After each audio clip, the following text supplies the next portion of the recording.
Through the first two modules, I've asked you to consider learning from a foundational view of learning theories and also from the holistic view of learning environments.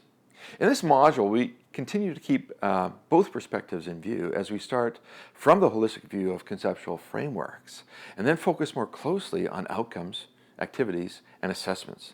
The reason I keep moving from the holistic back down to the foundational is that it is crucial for us to find a balance between the two. If you focus too closely on the details, you can easily lose sight of the bigger picture and perspective. And similarly, if you focus on the big picture, you can miss some of the details that are very important. Finding and maintaining that balance is key, especially as we start moving from theory into practice. Now, in this module, we'll also continue to explore the importance of making meaningful connections. I want you to consider the difference between collecting the dots and connecting the dots by listening to a short section of Seth Godin's TEDx talks, Stop Stealing Dreams. Are we asking our kids to collect dots or connect dots?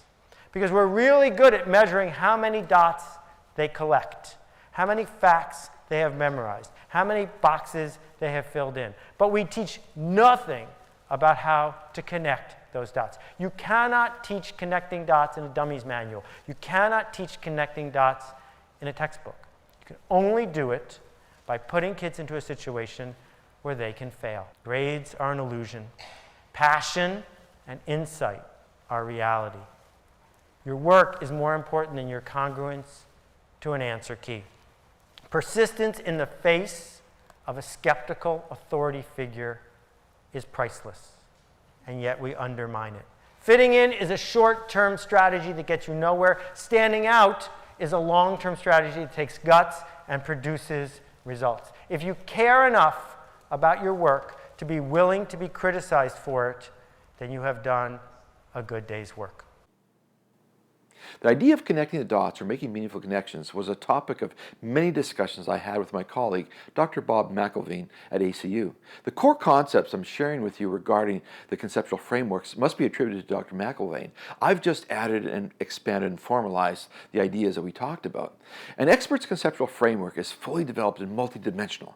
The larger blue dots represent concepts that the expert has learned and gained, and the small dots between those concepts represent some meaningful connections.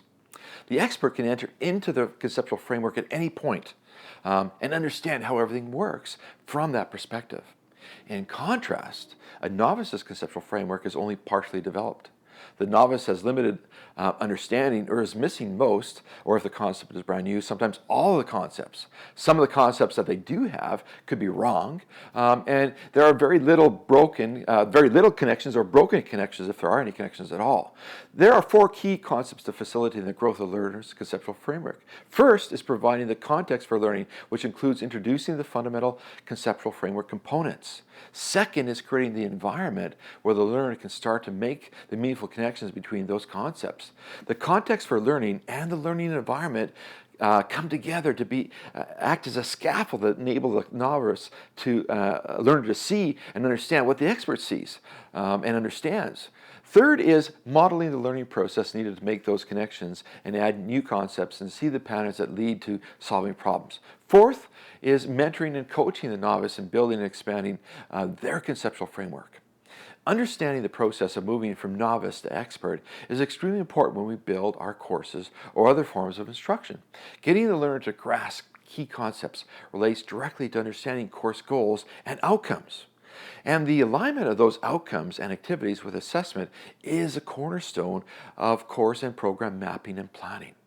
In this module, you'll create an overarching learning goal and develop a course or an instructional course map that aligns learning outcomes, activities, and assessment. This course map or instructional map is one of the many parts of your significant learning environment that you will plan and develop.